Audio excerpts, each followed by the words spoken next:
I grip the cool iron railing of my seventh floor balcony while dawn scribbles lilac across the sky. Coffee steams between my hands, but my gaze drifts 3 floors down to the man in 4C. Every morning at precisely 6:42, he steps onto his own narrow ledge, stretches as though shrugging off yesterday, and greets the day as if it owes him nothing yet promises everything. 6 months ago, fresh from a dissolving marriage, I began timing my mornings to his entrance. I quietly named him the ritual because the city might change. Lovers might leave, but his schedule is scripture.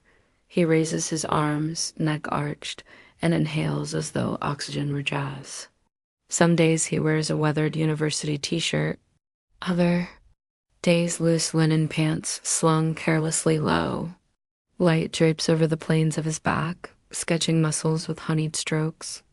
At 46, I insist that observation is safer than desire. Yet desire keeps redrawing the boundaries. My realtor sold me this apartment by praising its discretion. Translation: neighbors who never ask why you cry between unpacked boxes. Perfect, I thought, because my story then was a wound. Yet even hermits need a narrative, and he became mine. On nights when insomnia kept me pacing the kitchen tiles, I invented histories for him: a concertmaster exiled by heartbreak, a widower refusing to leave the last place his wife heard him play, a runaway poet who traded pen for bow. Each version mirrored something I feared to admit: that behind every practiced composure lives a fracture aching to be seen. Inventing him was easier than repairing myself, but the story stitched a quiet courage that felt suspiciously like hope. Hope is a stubborn TRESPASSER. Our balconies face each other like mirror fragments. Between us hangs a courtyard of cracked terracotta and climbing ivy. I learned his patterns: kettle whistle, balcony stretch, thoughtful swallows of tea, 10 minutes of cathedral stillness. Watching felt innocent until the first day he played the violin. A low note floated upward, verdant and deliberate, making the sunlight tremble. The bow hovered the way lips linger before a secret kiss. My body answered with a pulse I hadn't felt since vows turned into negotiations. Music is intimacy that bypasses permission. I stood there half-dressed and wholly captured. When the final chord faded, I exhaled and found him looking directly at me. Heat flooded my cheeks, yet shame arrived second. First came recognition, sharp as a struck match. He didn't avert his eyes. He lifted the bow in casual salute, then disappeared behind white curtains, leaving the air thudding with possibilities. That night, insomnia paced across my sheets like a restless cat. By 2:00 a.m., I convinced myself the encounter was coincidence. At 6:30, I was back at the rail, heart punishing my ribs. Rain polished the courtyard marble into a mirror. Exactly at 6:42, his door slid open. Instead of the violin, he carried a single white candle cupped in his palms. He set it on the railing, struck a match, and vanished. The tiny flame danced, defying drizzle. My chest answered with impossible hope. The candle returned for 3 dawns. On the 4th, I yielded. I lit my own slender beeswax taper, placed it opposite his, and waited. Thunder rolled. Wind tugged at my robe, but the flame held. His door opened. He froze at the sight of my response, then touched 2 fingers to his brow in a silent bow. That small gesture unstitched a seam inside me. We became silhouettes conversing in symbols. His candle tilted north, mine south, his violin returning with melodies that ached. My balcony blooming overnight with bright peonies. The courtyard turned into Morse code, and I felt 19 again, trembling on the lip of confession. Still no words were spoken. Late in July, an envelope appeared beneath my door. No name, only my unit number in charcoal strokes. Inside lay a handwritten score titled, "For the Woman Who Listens, Beneath the Clef, Sunday, Midnight, Balcony, Midnight felt like contraband for respectable divorcees. I spent Sunday wrestling with mirrors, choosing a black slip that skimmed rather than clung, lipstick barely darker than natural. At 11:57, I stepped outside. Streetlights painted puddles gold. The city's pulse had slowed to secrecy. Waited, violin tucked beneath his chin, candlelight brushing bronze along his cheekbones. Without preamble, he played a new piece, restless, tender, urgent. Each phrase paused, inviting me closer, though distance remained fixed. My breath wove itself through the melody. Loneliness loosened its chokehold. When the final note dissolved, he lowered the bow. Silence roared. "Your turn," he said, voice steady as night water. "I don't play. I managed." "You already do," he replied, touching his heart. Questions crowded my tongue, his name, his story, his scars, but fear that words might fracture the night kept them caged. He smiled. "Good night. Morning will know what to do." Then he slipped inside. Seconds later, the storm broke, drenching. Candles and drumming elation into the railings. Morning arrived bright and innocent, but he did not appear at 6:42. Anxiety gnawed the edges of anticipation. At 7:04, a violin soared, not from the balcony, but his open window louder, urgent, inviting the entire city to feel what only we had shared. Leaning over the rail, I saw his silhouette, bow carving. Desperate arcs. The melody chased sadness, caught it, and set it free. I applauded, reckless, relieved. He stepped into view, hair wild, smile unguarded, and pressed a hand to his lips before casting an invisible kiss across the courtyard. Landed like a vow. I stepped back, breathless, and whispered to the empty apartment, "This is only the beginning." My pulse answered with a yes I dared not speak aloud. A distant siren wailed softly. Monday's heat shimmered over the courtyard, but 4C remained dark.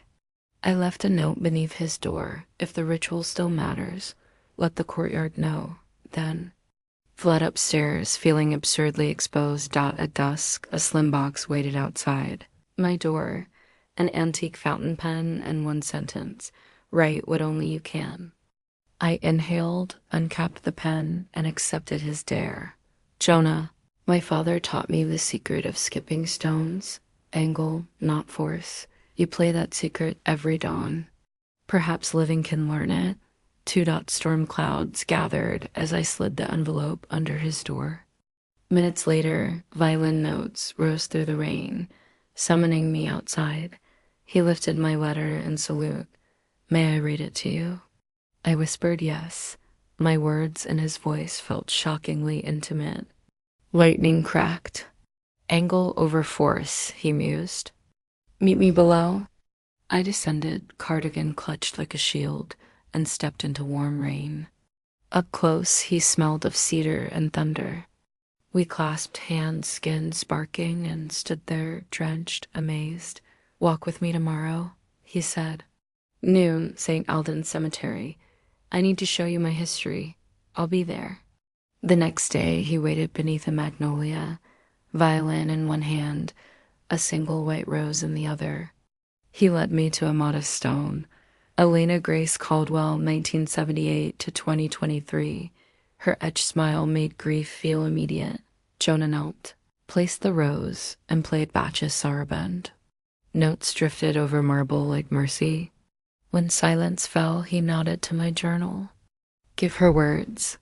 My fingers trembled but wrote, "He still hears you." Because of that, a stranger heard him and hope returned. I read it aloud.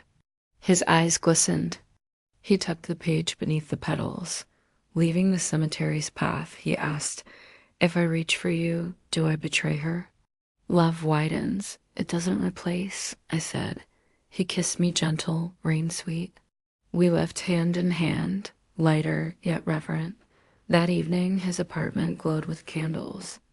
We ate simple pasta on the floor, laughing at how fragile and bold middle-aged hearts can be.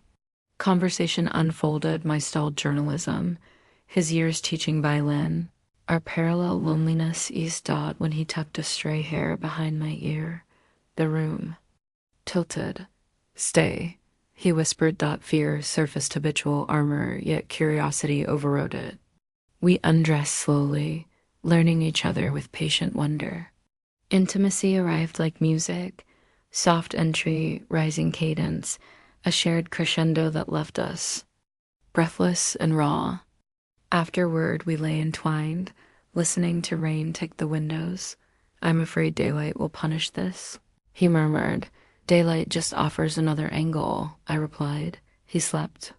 I watched moonlight trace his lashes and marveled that healing could feel this tender. The morning after, spreadsheets dissolved into a silhouette behind my eyelids. My ex-husband had looked at me like a reliable appliance. Jonah looked as though I were unsolved sheet music. That difference vibrated under my ribs. At 11, I nearly canceled our meeting. But the fountain pen on my desk glowed with quiet insistence. During the taxi ride, I rehearsed doubts could. I bear a widow's memories. Yet each traffic light felt like a metronome urging me forward. The scythe. Elena's stone. Jonah spoke of her loud laugh and her belief that heaven must smell like magnolia.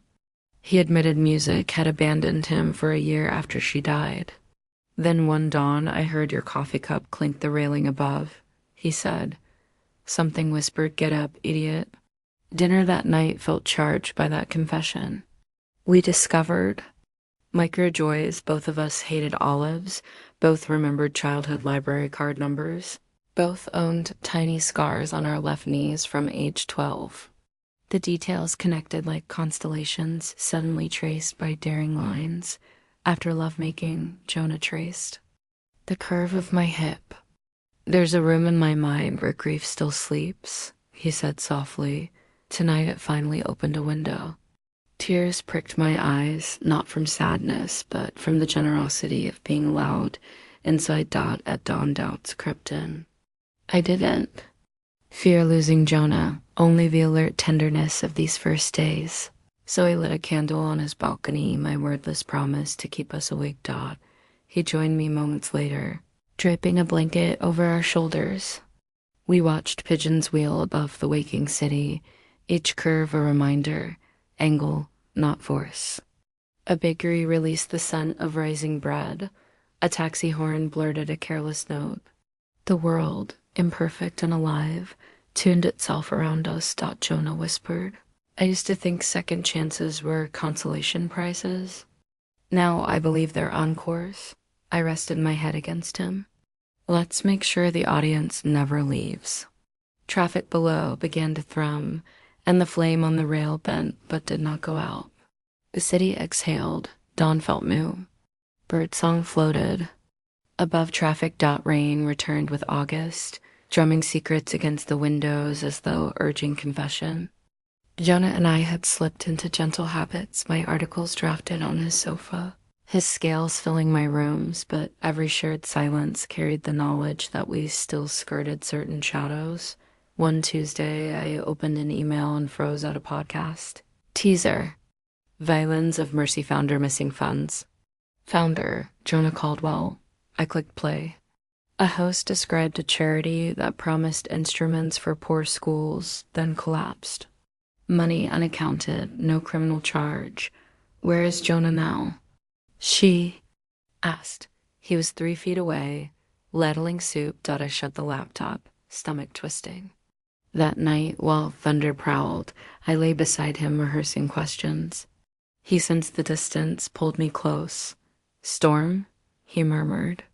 I lied yes. Next morning, I visited the charity's listed address, a boarded storefront. On the door, someone had spray-painted hope as IOU. I snapped a photo and met him at St. Alden's Magnolia, the place of first truth. Handing him the picture, I simply said, tell me. Jonah's shoulders sagged. After Elena died, he'd poured her insurance into violins of mercy. A crooked supplier shipped warped violins. Donors demanded replacements. The account emptied. Ashamed, he took a private loan, betting a fellowship would refill the coffers. He lost, closed the office, then hid behind down music. I never stole, he said, voice frayed. But I lied by silence. Wind rattled branches like judging. Applause. Hurt battled empathy. Secrets changed the key, I said, but not the song. We spent sleepless nights drafting apologies, refund plans, and enlisting to sell his Italian violin. During that churn, my ex-husband Michael resurfaced, citing unfinished property paperwork but really seeking gossip. Over coffee, he sniffed at my defense of Jonah. Love and liability romantic, he smirked. His doubt lingered like cheap cologne. Jonah auditioned for the State Symphony to hasten repayments. Backstage, he shook. I reminded him to play for Elena and every child denied a violin. His Sibelius filled the hall with raw, reverent ache. He finished his first alternate, no contract yet, but doors cracked open. Weeks later, we auctioned the Italian instrument. Press ran Jonah's open letter. Public opinion thawed. Then a certified envelope arrived. The concertmaster had taken leave. Jonah, as alternate, was offered the chair. His hands trembled. Debt ends this year. Joy flared. Yet fear whispered. Rehearsals, tours, would dawn rituals fade? A late-night walk offered the answer. We watched a teenage busker struggle with a battered violin. Jonah adjusted her bow hold. Melody bloomed. Walking on, he said, violins of mercy died in debt. Let's restart, honest and small teach right from our balconies. Saturday lessons began with 3. Children and curious neighbors leaning over railings. Jonah's laughter echoed between bricks. I typed profiles to seek sponsors. Transparency, this time, was baked into every measure. After the 3rd lesson, dust softened the courtyard. Jonah lit 2 candles, the code of our beginnings, then faced me. Elena was chapter 1, he said, pulling out a ring made from a repurposed violin string. Will you co-author the rest? Tears blurred everything. On one condition, I whispered, the ritual stays. Every dawn, he vowed. We kissed while windows above erupted in applause, accidental witnesses to 2 people refusing to stay broken. Rain began, gentle as forgiveness. Public interest in Jonah's redemption soon stirred. A small news crew asked to film a Saturday lesson. Cameras caught little arms tugging bows across new strings. The sound awkward, valiant rose like a tentative sunrise. The segment aired that night. Balcony beats heal broken promises. Modest donations followed enough to buy rosin and replacement strings and, more importantly, to prove that transparency could earn trust. Not every message was warm. One anonymous email hissed, grief doesn't buy absolution. Jonah read it once, sighed, and pressed delete. The past has bark, not bite if we keep moving, he said, but I saw his shoulders tense whenever he opened his inbox. I answered by printing the children's thank you notes and taping them to our fridge. A paper shield against doubt. Autumn painted the ivy rust red, and the symphony's fall gala approached, Jonah's first appearance as acting concertmaster. The program featured Mahler's Adagito, 5 minutes of aching serenity. He invited me to dress rehearsal. From an empty seat, I watched him lead 80 musicians. The hall vibrated like a held breath. In that moment, I grasped that our balcony had never been small. It was simply the aperture through which life focused its first light. Gala night. I wore a midnight blue dress Elena might have chosen for joy. When the final chord dissolved, silence hovered, then applause crashed like surf. Jonah glanced up to the highest balcony, our private compass, touched 2 fingers to his brow, and smiled only at me. At the reception, he introduced me as partner and co-founder of the Reborn charity, now called First Light Strings.